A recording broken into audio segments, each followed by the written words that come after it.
No way. There's no way someone like you legitimately owns a $280,000 Bentley. Well, I own this car. I bought it with my money. So where'd you get the money from?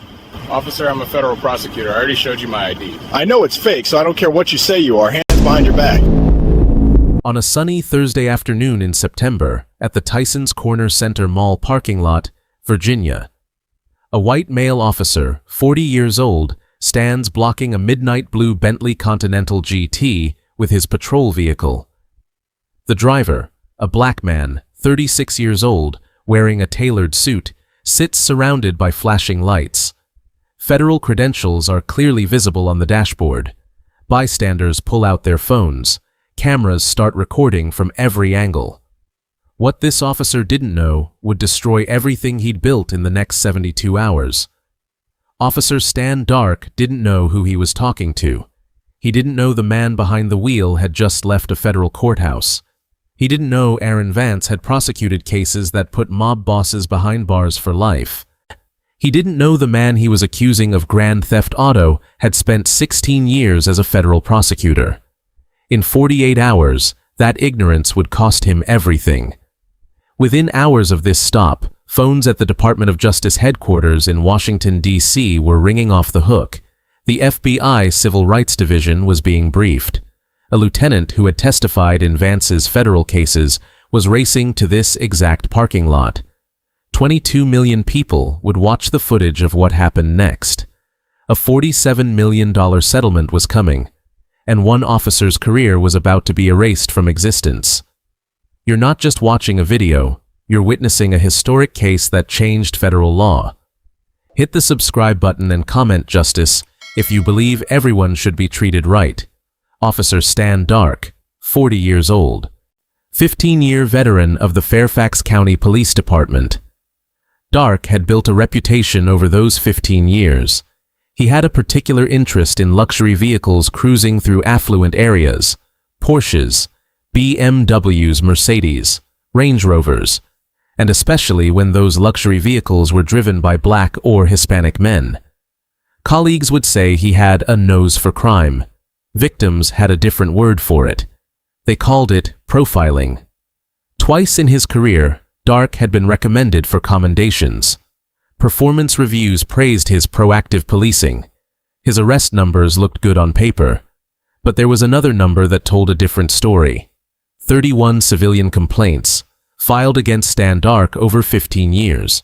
Complaints alleging excessive force during traffic stops, discriminatory language, unlawful searches, intimidation, harassment. 8 of those complaints triggered formal internal investigations. 8 times, investigators reviewed his conduct. 8 times, the cases were closed without discipline. Not a single suspension, not a single demerit on his record. But Dark remained on patrol, untouched, protected by qualified immunity and the full backing of his union. His seniority made him nearly bulletproof within the department. He knew it, and he used it. Dark preferred working alone. No partner to question his methods, no second opinion to challenge his decisions. Other officers had ridden with him early in their careers. They'd seen his tactics up close. They avoided riding with him again. Working solo meant something crucial for Dark. No one to challenge him in the moment. No witness to contradict his version of events in the reports he filed later.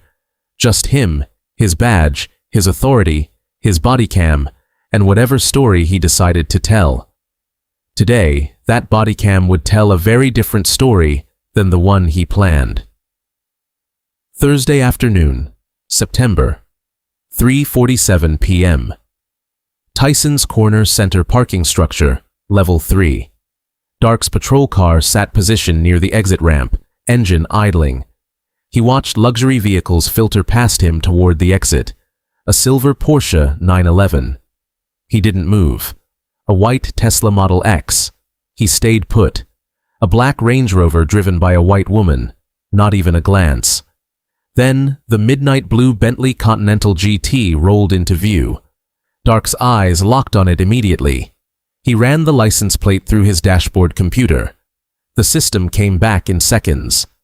Registered owner, Aaron E. Vance. No warrants, but no flags, No stolen vehicle report. Clean. Dark pulled out anyway. Lights activated. The trap was set. Aaron Vance, 36 years old, walking across the parking structure toward his Bentley, keys in hand, wearing a tailored navy suit. In his left hand, a leather briefcase with the Department of Justice seal embossed on the side. Clipped to his belt, just visible beneath his suit jacket, his federal prosecutor badge gleamed. 16 years. That's how long Aaron Vance had served as an assistant U.S. attorney for the Eastern District of Virginia. Yale Law School graduate, former public defender turned federal prosecutor. He'd just walked out of the federal courthouse in Alexandria after winning a preliminary hearing in a major racketeering case. That Bentley Continental GT, midnight blue with cream leather interior, purchased 6 months earlier for $280,000, represented something profound to Vance. It wasn't about luxury. It was about the decades of work that made it possible. Late nights in law school, 18-hour days as a public defender earning $45,000 a year, the years grinding through cases, building a reputation, earning his promotion. At 36, he was the youngest prosecutor in his office to reach the assistant U.S. attorney level. That car was a symbol.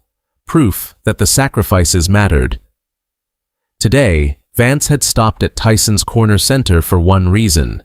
His daughter's 8th birthday was in 2 days. She'd been asking for weeks about a specific doll collection. He'd promised her he'd get it. Promised he'd be home by 5 p.m. for family dinner.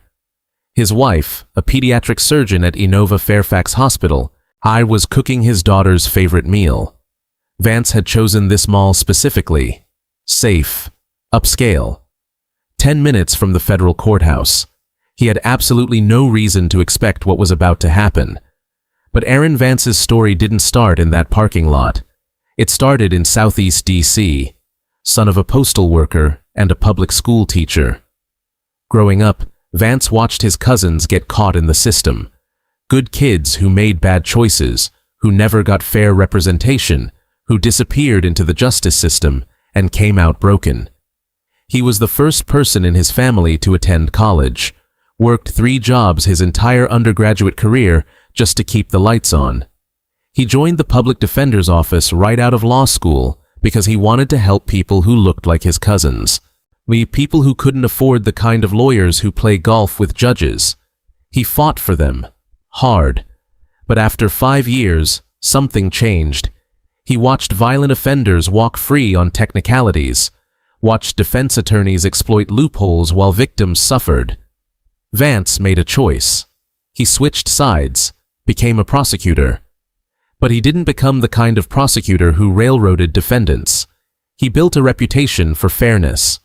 Defense attorneys respected him. Judges trusted him. His 8-year-old daughter called him the smartest daddy in the world. And Vance had taught her something he lived by every single day. Always do what's right, even when it's hard. Today, everyone would be watching him live those exact words. Vance unlocked his Bentley, placed his Department of Justice briefcase on the passenger seat, set the pink shopping bag with his daughter's birthday gift right next to it, started the engine, adjusted his mirrors, shifted into reverse, began backing out of his parking space. Blue and red lights exploded in his rearview mirror. A patrol car blocked the exit ramp entirely. Officer Stan Dark stepped out, his hand already resting on his service weapon.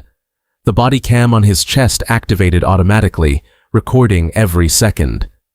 Aaron Vance's first thought was simple. This must be a mistake. His second thought, the one that sent ice through his veins, no, this is something else. Officer Dark approached the driver's side window. No greeting, no smile, no professional courtesy. He knocked on the window with his flashlight, completely unnecessary in broad daylight. Aaron Vance lowered his window immediately, with both hands visible on the steering wheel, exactly where any black man who wants to survive a police encounter keeps them. Dark demanded his license, registration, and proof of insurance.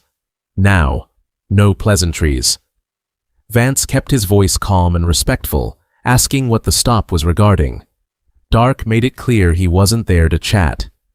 Documents. Now. No, sir. No explanation. No reason given. Vance recognized that tone immediately. He'd heard it described in courtroom testimony dozens of times. Vance reached slowly for his glove compartment, narrating every movement. He pulled out his registration, his insurance card, his driver's license, and then, deliberately, his federal prosecutor identification. He handed all of it through the window. Officer Dark glanced at the federal ID. His eyes flicked over it for maybe 2 seconds. Then he smirked. He told Vance the vehicle matched a description they'd received. Vance asked what description. Stolen luxury vehicle, Dark said, possibly involved in a fraud operation. Vance felt his jaw tighten but kept his voice level. He explained he was a federal prosecutor with the U.S. Attorney's Office. This was his car. The registration Dark was holding proved it. Dark dismissed it. Registration could be forged. He ordered Vance to step out of the vehicle. Vance asked on what grounds. Dark's hand moved closer to his service weapon. Step out. Now. Aaron Vance complied.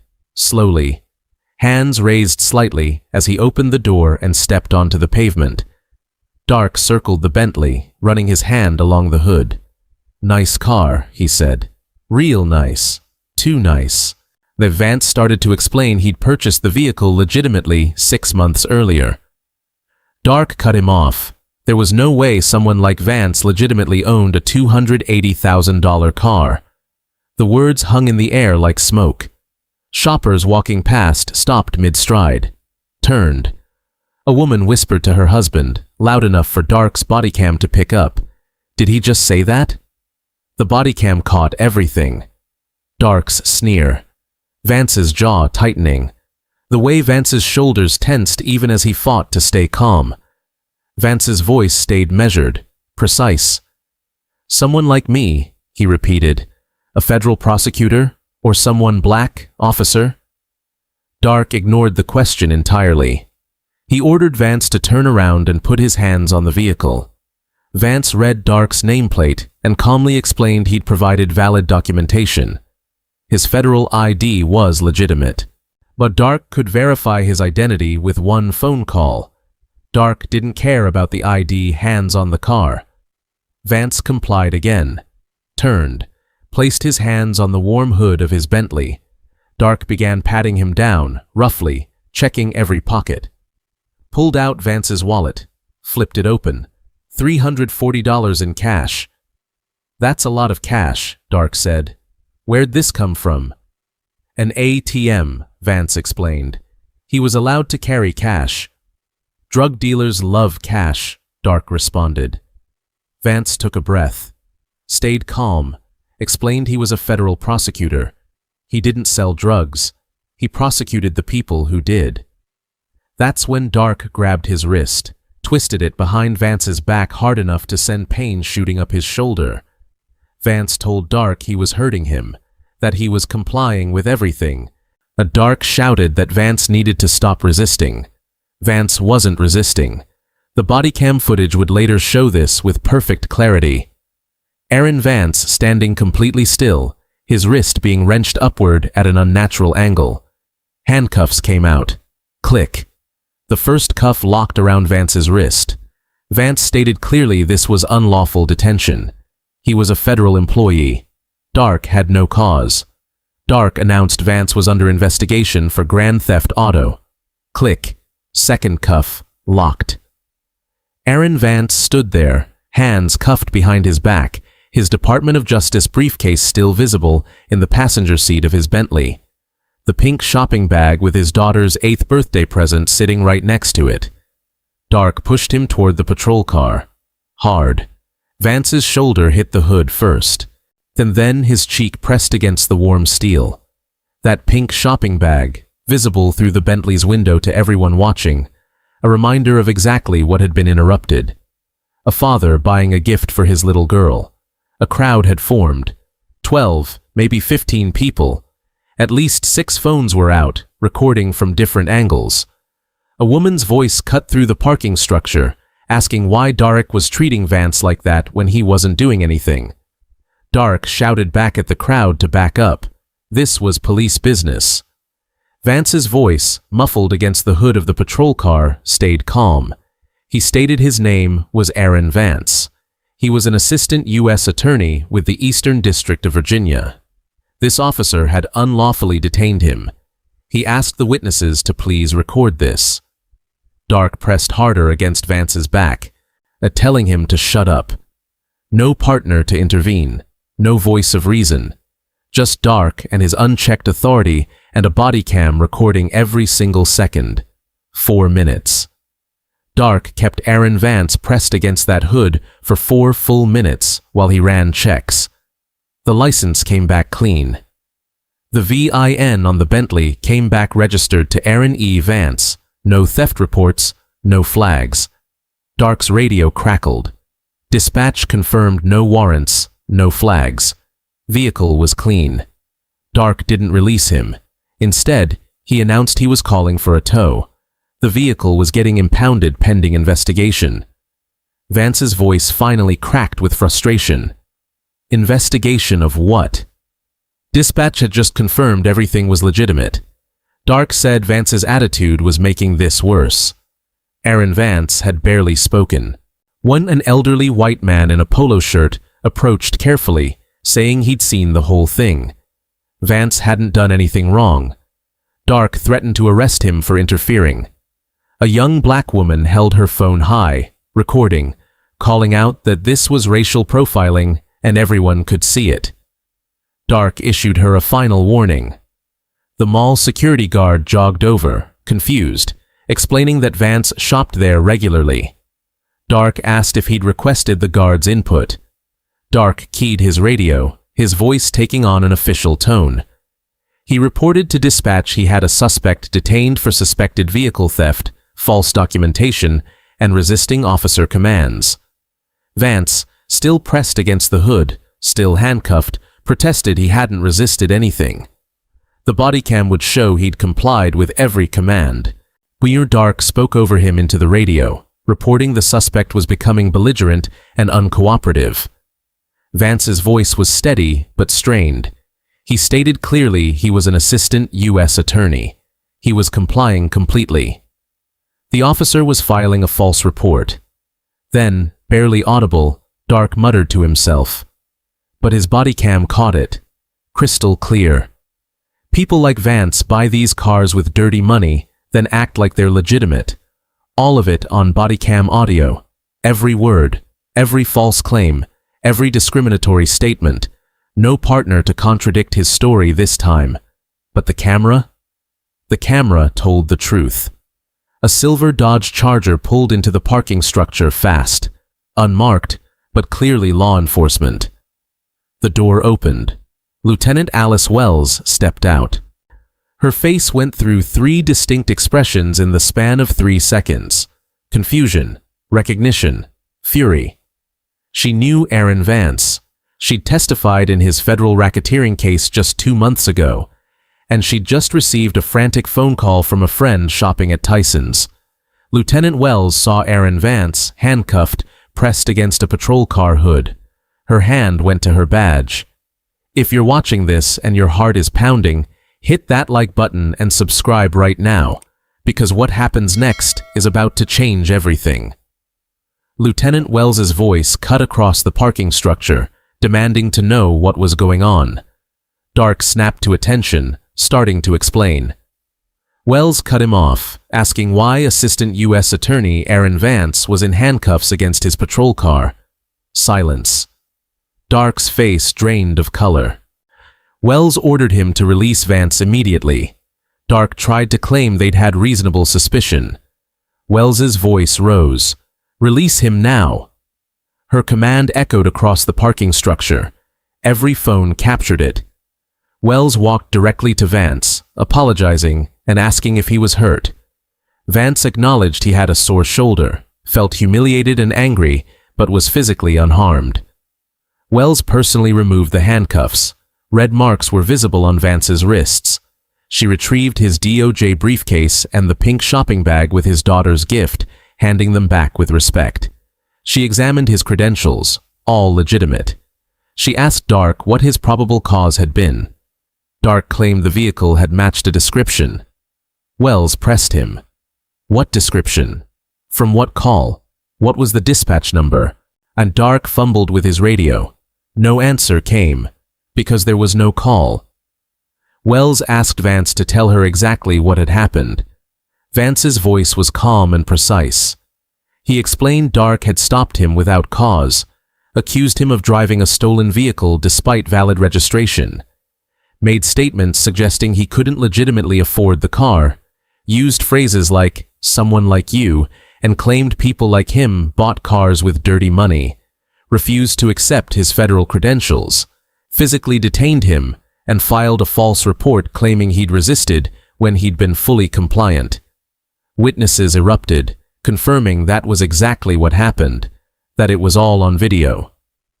Vance looked directly at Dark, pointing out he'd passed a white man in a Porsche and a white woman in a Range Rover. He'd only stopped Vance.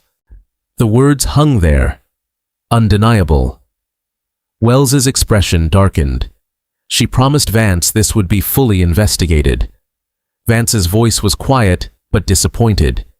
He explained he'd prosecuted civil rights violations for 16 years. He knew exactly what had happened here, and he knew what would happen next. Wells informed Vance he was free to go. He'd committed no violation. Vance stated he wanted everything documented.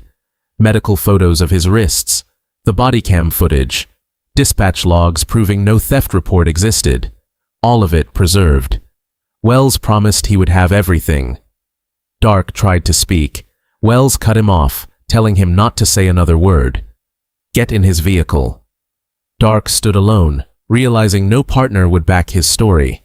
Just him and the BodyCam that told the truth.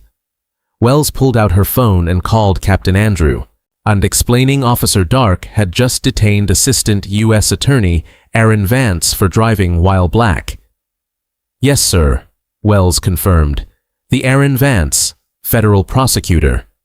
She explained the BodyCam footage was bad, racial language, false report.